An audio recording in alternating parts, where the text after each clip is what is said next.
দুইজনকে আপনার অপারেশন করার প্রয়োজন হচ্ছে।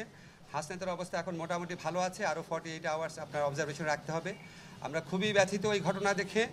আমরা মনে করি কালকে আনসার বাহিনীর ছদ্মাবরণে যারা এসেছিল, কোনো দাবি আদায়ের এজেন্ডা তাদের ছিল না। দাবি আদায়ের এজেন্ডা হয় আলাপ আলোচনার মধ্যে দিয়ে।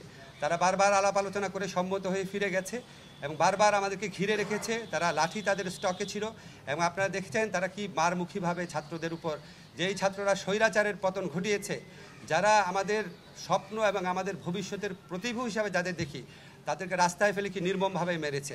এবং আপনারা তাদের যুদ্ধংদেহী মনোভাব দেখেছেন। তাদের দাবি ছিল এক্ষুনি রাত 10টার সময় প্রজ্ঞাপন করে তাদেরকে জাতীয়করণ করা হবে।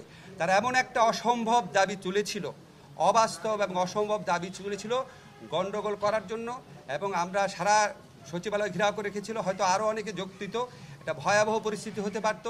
যেই জাগ্রত ছাত্র সমাজ যারা স্বৈরাচারের পতন ঘটিয়েছে, তারা আবারও তাদের যে অপরিসীম ত্যাগের ভূমিকা, তারা এই পুরা পরিস্থিতিটা তারা মোকাবেলা করার পর আবারও যারা অপশক্তির দোসর আছে, যারা বিভিন্ন ছদ্মাবরণে ছাত্র জনতার বিপ্লবকে নস্যাৎ করতে চায়, তাদের জন্য একটা বার্তা দিয়েছে যে এই দেশের ছাত্র সমাজ জাগ্রত রয়েছে, কোনো ষড়যন্ত্র সফল হবে না।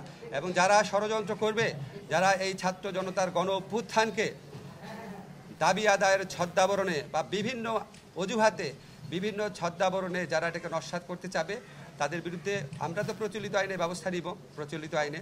এছাড়া ছাত্র সমাজ যারা আছে তারা জাগ্রত আছে। এই ছাত্র সমাজকে পরাজিত করা এবং তাদেরকে বিভ্রান্ত করা যাবে না, এই মেসেজ দিতে চাই। এবং আর যারা সঠিক পথে দাবি আদায়ের আন্দোলন করছেন, আপনাদের কাছে অনুরোধ, আপনারা বিবেচনা করে দেখবেন 17 বছরের বৈষম্য এবং শোষণ 17 দিনে কি করা যায়, এটা একটু বিবেচনা করে দেখবেন। ধৈর্য ধরেন, নিয়মতান্ত্রিক পন্থায় দাবি জানান। আমরা জনগণের পক্ষ থেকে এসেছি, আমরা কোনো দলের প্রতিনিধি না। অবশ্যই আমরা সবার স্বার্থ নিশ্চিত হয় এমনভাবে সমাধান দেওয়ার চেষ্টা করব, তবে সেটা সময় লাগবে।